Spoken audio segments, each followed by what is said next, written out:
চিন্তা করলেন, আমি তো দেবী হয়ে এসেছি, কিন্তু চতুর্দিকে 9 লক্ষ সৈন্য প্রহরা দিচ্ছে, কেউ যেন ফুল তুলে না পারে। ধন্য চিন্তা করেন, চৌধুরীর সাথে আমার ফুল তুলে নিতে হয়, ওদের সঙ্গে পাঁচ বসবাস করতে হবে। তাই কি করলেন, যক্ষ সৈন্য ধরে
নিয়ে আমার প্রভুর হস্তে দিয়েছেন।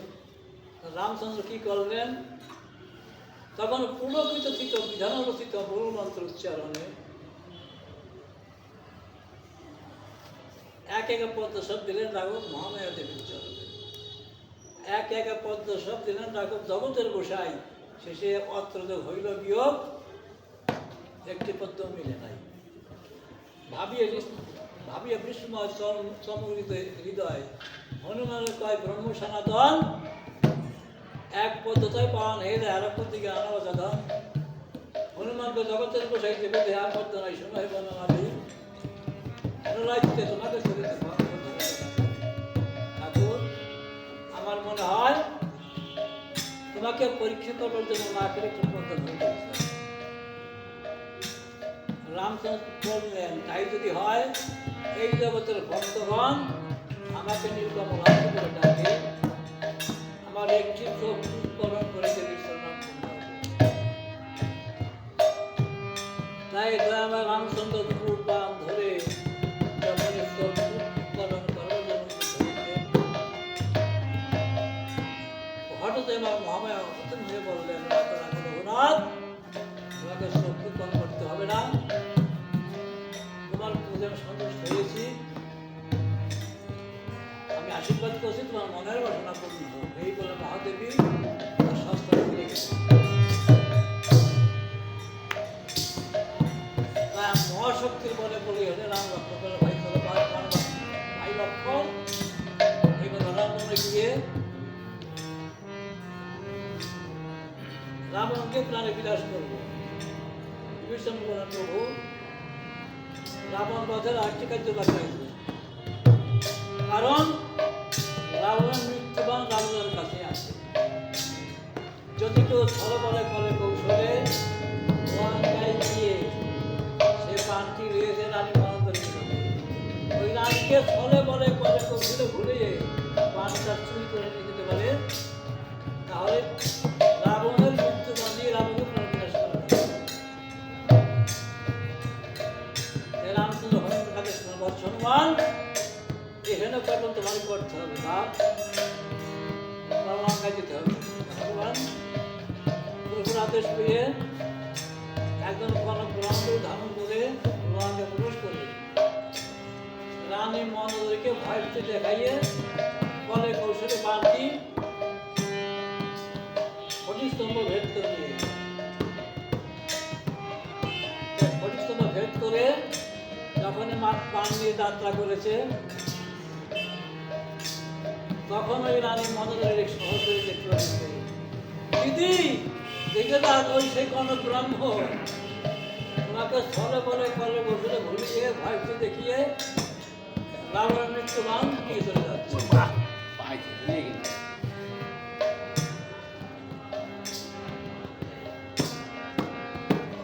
রানী মন্দোদরী বললেন, বোন কত করে ভালো ভালো ফল নিয়ে এসো, হয়তো বানর কাঁদছি, হয়তো ভদ্রলোকের বানটি দিয়ে তাই কত করে ভালো ভালো ফল এনে বসছে হনুমান, এই ফলগুলি তুমি গ্রহণ করো, আমাকে বানটি ফিরিয়ে দাও।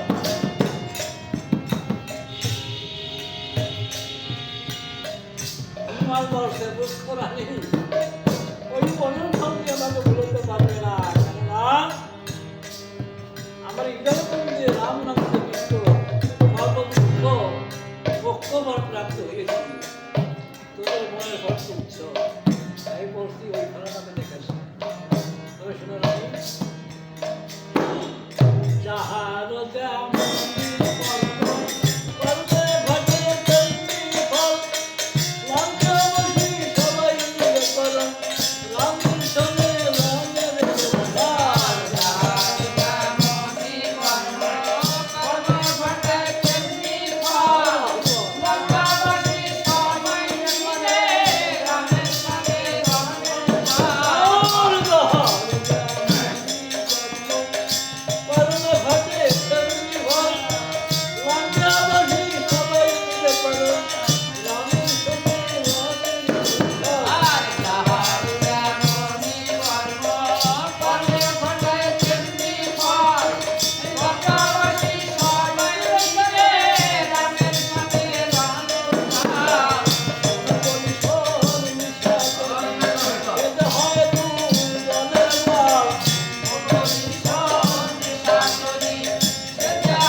মৃত্যুবান নিয়ে দয়াময় রামচন্দ্র হস্তে দিয়েছেন।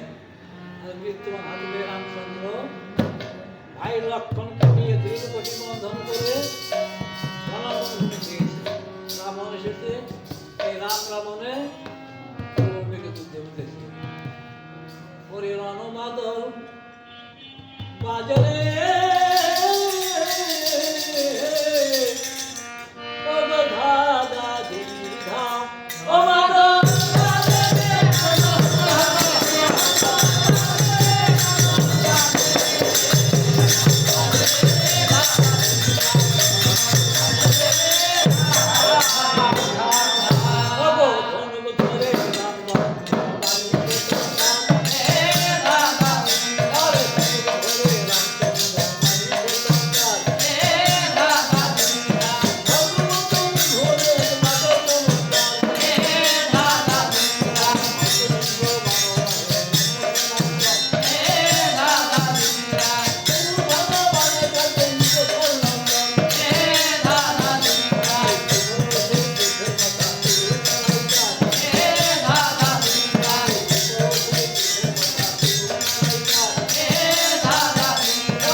রাবণের মৃত্যু রাবণকে নিক্ষেপ করেছি, আঘাত না করে কেন মৃত্যুকার পড়ে গেল? এখন রাবণ বধের আর একটি বাকি আছে। কি বাকি আছে? বাণ যদি হনুমান, তো বাণের শক্তি এখনো সেই লঙ্কায় রয়ে গেছে। কেননা এই ভোগের মন্দিরে বৃহস্পতি ঠাকুর চন্দ্রপাঠ করছে। এইবার যদি কেউ লঙ্কায় গিয়ে ওই চন্দ্রীকে অশুদ্ধ করতে হবে, চন্দ্রী অশুদ্ধ হলে বাণের শক্তি বাণে ফিরে আসবে। তাই রামচন্দ্র বলেন, হনুমান এখানে বড় বড় কাজ পিছনে কেউ পারবে না, তুমি যাও। বা হনুমান পুনরায় লঙ্কায় প্রবেশ করে বৃহস্পতিকে ভয় ভীতি দর্শন করাইয়ে চন্দ্রের স্বরূপ আসক্ত করে দেয়। হনুমানের দেহ থেকে শরীর থেকে বৃহস্পতি চেকুর ভয় পেয়ে চন্দ্রের ভেতরে দৌড় মেরেছেন, যখন চন্দ্রী অশুদ্ধ হয়েছে শূন্য মার্গ দেবানি রাবণ আর তোমাকে রক্ষা করতে পারলাম না, কেননা তোমার গৃহে চন্দ্র অশুদ্ধ হয়েছে। রাবণ বলছে, দূর হয়ে যা পাঠানের বিয়ে জীবনে বাঁচি সবাইকে দেখে রাবণ আর বাঁচবে না,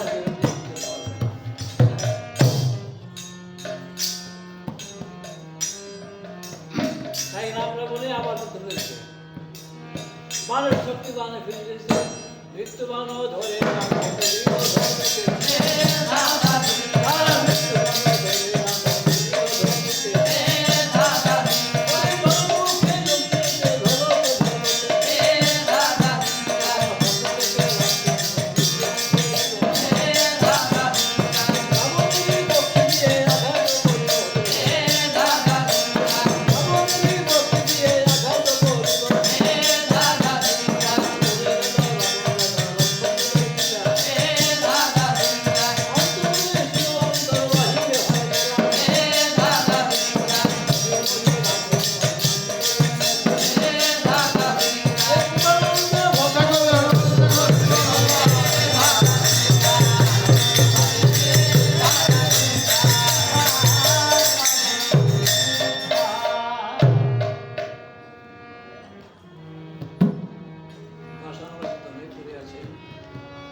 বললেন, ভাই লক্ষ্মণ চলো, রাবণের পুরাতন রাজা আমার দু ভাইকে রাবণ নিকট থেকে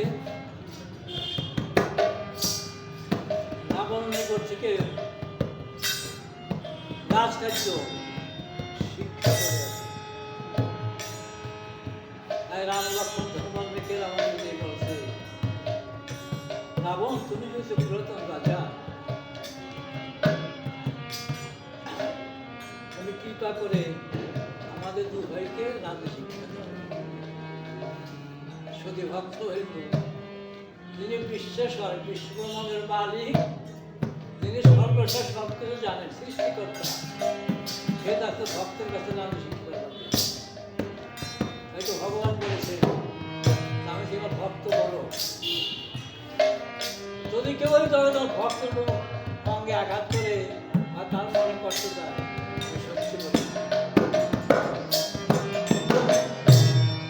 রাবণ কেটে কেটে বলবে, এ দয়াময় এ জগদীশ্বর, এই বিশ্বব্রহ্মাণ্ড তুমি সৃষ্টি করেছো ঠাকুর, আর তুমি তো জানালি করে রাজু শিক্ষা তবে কৃপা করে যখন এই দিন আসন তুমি খেয়েছো, আপনি তোমার অভয় ধরন দুজনে ওরে অভয় চরণ মাঝে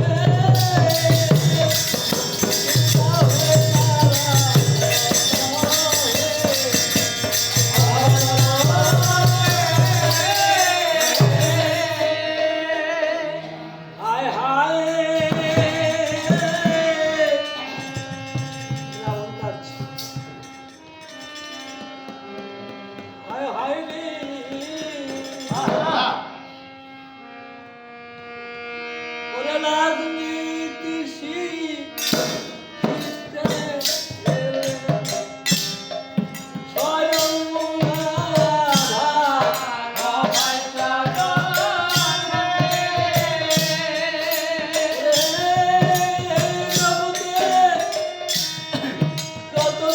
আছে হরি ও আলু গজা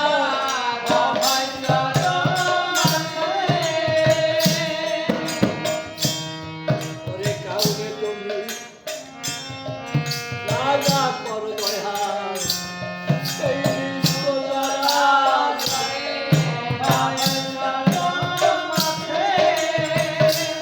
ঠাকুর আমি কথা বলতে পারছি না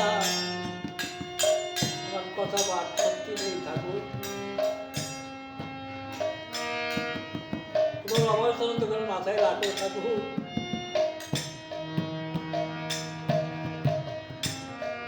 কাউরে তুমি তুমি আজাদ করো ঠাকুর এই বিশ্ব যারা চলে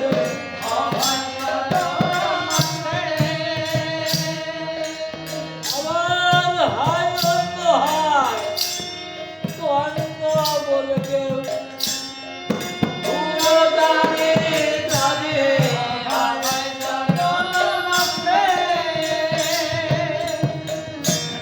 আর তুমি আদি তুমি অন্ত প্রভু তুমি মুলা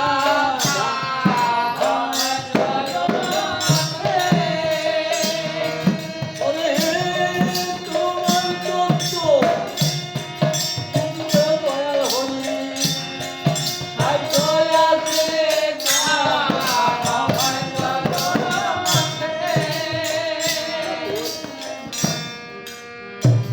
আর কিছু বলতে পারবো না সুবর্ষ শীঘ্রং গতি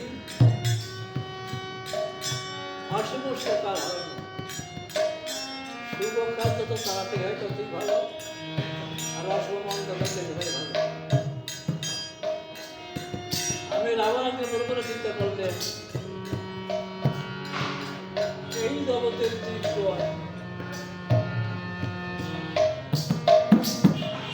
তার মৃত্যুর পরে কেউ স্বর্গে যেতে পারে কেউ যেতে পারে না আমি এমন কি করবো মর্তধাম থেকে স্বর্গ পর্যন্ত একখানা সিঁড়ি তৈরি করে দেবো যার যখন খুশি হেঁটে হেঁটে স্বর্গ চলে যাবে কিন্তু ঠাকুর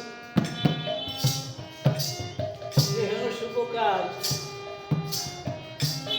আজ করে কাল করে বলে আমি শেষ করতে পারছি না ঠাকুর।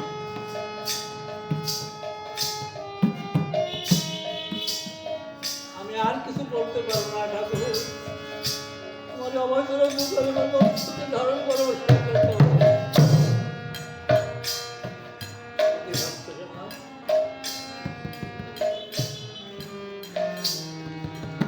একদিন আমাদের কিন্তু শেষের দিনে রথযাত্রা আসবে রথের দিনে দেখে যাবে পরের কালের ডাক আসবে শুধু থাকবো না 5 তলা 10 তলা 20 তলা বাড়িঘর তৈরি করেন ওই 7ম তলা থেকে কিনে এনে আস্তে আস্তে ওই মাটির পরে কুচি করে সবাই রাখবে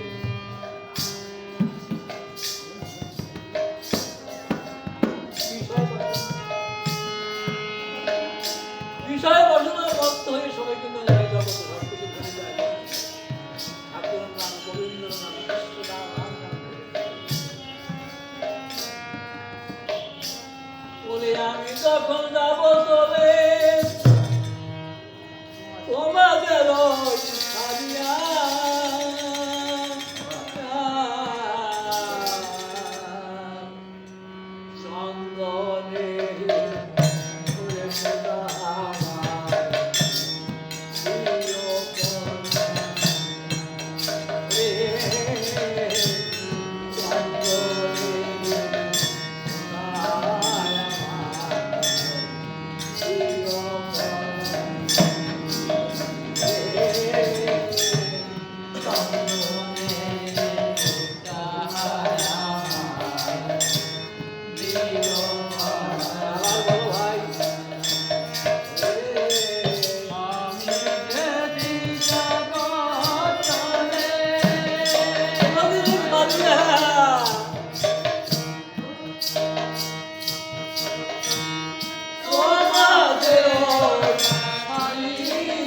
রাম